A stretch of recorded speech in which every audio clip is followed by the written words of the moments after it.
कई बार ऐसा होता है कि हम एक ही जगह फंसे रह जाते हैं, वही गलतियां, वही अधूरे काम और वही कल से करूंगा का वादा। हम जानते हैं कि क्या करना है, लेकिन कर नहीं पाते। ऐसा लगता है जैसे कोई अनदेखी कुव्वत हमें रोक रही है। ये सवाल हम में से शायद हर किसी का है। हम प्लान्स बनाते हैं, गोल सेट करते हैं, लेकिन जब अमल करने का वक्त आता है तो बस मूड नहीं है कहकर टाल देते हैं। ये एक ऐसा जाल है जिसमें हम रोज उलझते हैं। लेकिन क्या हो अगर इस जाल से निकलने का रास्ता हमारे सामने ही हो? जहां हम किताबों को सिर्फ समराइज नहीं करते, उनकी गहराई को समझते हैं। आज हम इस फंसे रहने के मसले की तह तक जाएंगे और इसे आसान, काबिल अमल हिस्सों में तोड़ेंगे। तो इस सफर में हम 4 मंजिलें तय करने वाले हैं। पहले शुरुआत का धोखा, फिर आपकी सोच आपकी दुश्मन, उसके बाद एक्शन इमोशन से पहले, और आखिर में डिसिप्लिन का सिस्टम बनाएं। तो चलिए पहले हिस्से से शुरू करते हैं। शुरुआत का धोखा। ये वो गलतफहमी है कि जब तक मोटिवेशन नहीं आएगी हम काम शुरू कर ही नहीं सकते। जरा सोचिए, कितनी बार हमने खुद से कहा है कल से शुरू करूंगा। देखिए, मसला काबिलियत की कमी का नहीं है। मसला यह है कि हम बार बार आराम को तरजीह देते हैं।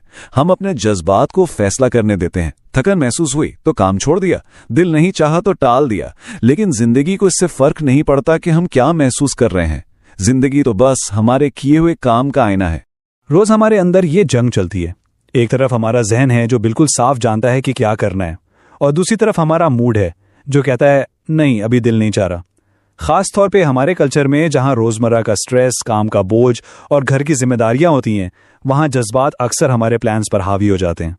और यहीं पर ज्यादातर लोग गलती करते हैं। ये बात अक्सर कोई नहीं बताता। हम सोचते हैं कि मोटिवेशन काम शुरू करने के लिए फ्यूल है, जबकि असल में मोटिवेशन काम शुरू करने का रिवॉर्ड है। जब हम काम शुरू करते हैं, थोड़ी सी प्रोग्रेस देखते हैं, तब मोटिवेशन आती है कि इससे और किया जाए। तो मसला मोटिवेशन की कमी नहीं, उसका इंतजार करना है। चलें अब हम दूसरे हिस्से की तरफ बढ़ते हैं। आपकी सोच आपकी दुश्मन।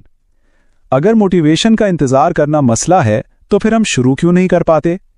इसका जवाब साइकोलॉजी की एक बहुत powerful field cognitive behavioural therapy या सीबीटी में मिलता है। ये हमें बताती है कि असल जंग बाहर नहीं, हमारे अंदर हमारी सोचों के खिलाफ है। सीबीटी का एक बुनियादी कंसेप्ट है द विशियस साइकिल। इसके मुताबिक हमारी सोच, हमारे एहसास, हमारे जिस्मानी एहसास और हमारे आमाल, ये सब आपस में जुड़े हुए हैं। ये एक ऐसा चक्कर बनाते हैं जो हमें मायूसी या परेशानी में फंसा सकता है। यानी मसला सिचुएशन नहीं होती, मसला उस सिचुएशन के बारे में हमारी सोच होती है। इस तस्वीर को देखिए, ये इस चक्कर को बहुत वाज़े तौर पर दिखा रही है। फर्ज करें जहन में एक ख्याल आता है, मैं नाकाम हूं।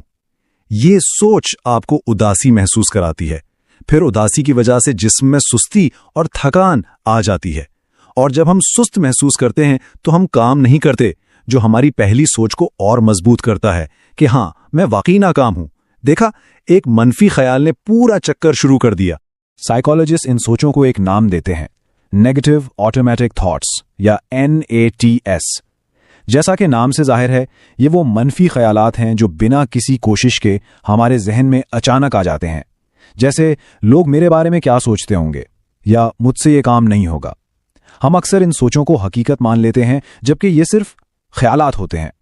असल दुश्मन विल पावर की कमी नहीं, ये नैट्स हैं। तो इस चक्कर को तोड़ें कैसे? सीबीटी इसके लिए एक सिंपल 3 स्टेप टेक्निक बताती है। Step 1, catch the thought. जब भी बुरा महसूस हो, रुक कर देखें कि उस वक्त जहन में क्या ख्याल चल रहा था। Step 2, look for the evidence. उस ख्याल को चैलेंज करें, पूछें क्या इस बात का कोई सबूत है कि यह 100% सच है। और आखिरी step 3, find an alternative thought. एक ज्यादा मुतवाजिन हकीकी सोच बनाएं। मसलन, मैं नाकाम हूं की जगह मैंने इस काम में गलती की, लेकिन इससे सीखकर बेहतर कर सकता हूं। जहन के इस जंग को जीतने का सबसे बेहतरीन हथियार सोचना नहीं, अमल करना है। और यहीं से हम अपने तीसरे हिस्से में दाखिल होते हैं, एक्शन इमोशन से पहले। यहां हम सोच से निकलकर अमल की दुनिया में कदम रखते हैं। इस पॉइंट को समझ लिया तो बाकी सब आसान हो जाता है। डिसिप्लिन उन लम्हों में बनता है जब हम उस काम का सामना करते हैं जिससे हम बच रहे होते हैं। पहले अमल, फिर एहसास। असली ताकत मुश्किल काम करने से आती है, उसके बारे में सोचने से नहीं। हम एक्सरसाइज करने का इंतजार नहीं करते कि मूड बने, हम एक्सरसाइज शुरू करते हैं और उससे मूड बन जाता है। मेरा अपना तजुर्बा ये कहता है कि असल आजादी मोटिवेशन से नहीं, खुद से किए गए छोटे छोटे वालों को पूरा करने से मिलती है। खासतौर पर तब जब दिल बिल्कुल न चाह रहा हो, जब हम थके होने के बावजूद वॉक पर निकल जाते हैं, या जब मूड ऑफ हो और हम फिर भी उस एक ईमेल का जवाब दे देते हैं। उस लम्हे हम खुद पर एतमाद का एक छोटा सा बीज बोते हैं, और यही छोटे छोटे एतमाद के बीज मिलकर एक मजबूत दरख्त बनाते हैं।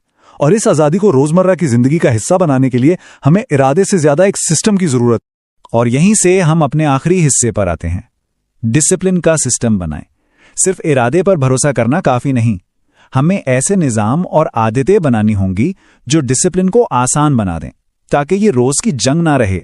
स्टीवन कोवी का अर्जेंट/इम्पोर्टेंट मैट्रिक्स एक बेहतरीन टूल है। ज्यादातर लोग अपना वक्त क्वाड्रेंट 1 यानी फौरी और जरूरी, और क्वाड्रेंट 3 यानी फौरी मगर गैर जरूरी में गुजारते हैं। ये लोग हमेशा आग बुझाते रहते हैं, लेकिन कामयाब लोग अपना ज्यादातर वक्त क्वाड्रेंट 2 में गुजारते हैं। वो काम जो जरूरी हैं मगर फौरी नहीं, जैसे प्लानिंग, सीखना, रिश्ते मजबूत करना, क्योंकि वो जानते हैं कि क्वाड्रेंट 2 में गुजारा हुआ वक्त क्वाड्रेंट 1 के क्राइसिस को पैदा ही नहीं होने देता। एक और अहम उसूल है छोटा शुरू करना। हमारा दिमाग बड़ी तब्दीलियों से घबराता है और उनके खिलाफ मुजाहिमत करता है, लेकिन छोटी तब्दीलियां उसे पता भी नहीं चलती। मैं पूरी किताब पढ़ूंगा, एक बड़ा मुश्किल गोल लगता है, लेकिन मैं सिर्फ एक सफा पढ़ूंगा, ये इतना आसान है कि इसे मना नहीं किया जा सकता। हमेशा याद रखें, इस्तिमरार यानी कंसिस्टेंसी शिद्दत से ज्यादा जरूरी। तो आज ही क्या किया जा सकता है? ये कुछ फौरी आसान कदम है। उस एक ईमेल का जवाब दे दें जिसे कब से टाला जा रहा है। सिर्फ 5 मिनट के लिए वॉक पर चले जाएं। ईट दैट फ्रॉग का उसूल अपनाएं, यानी दिन का सबसे मुश्किल काम सबसे पहले करें।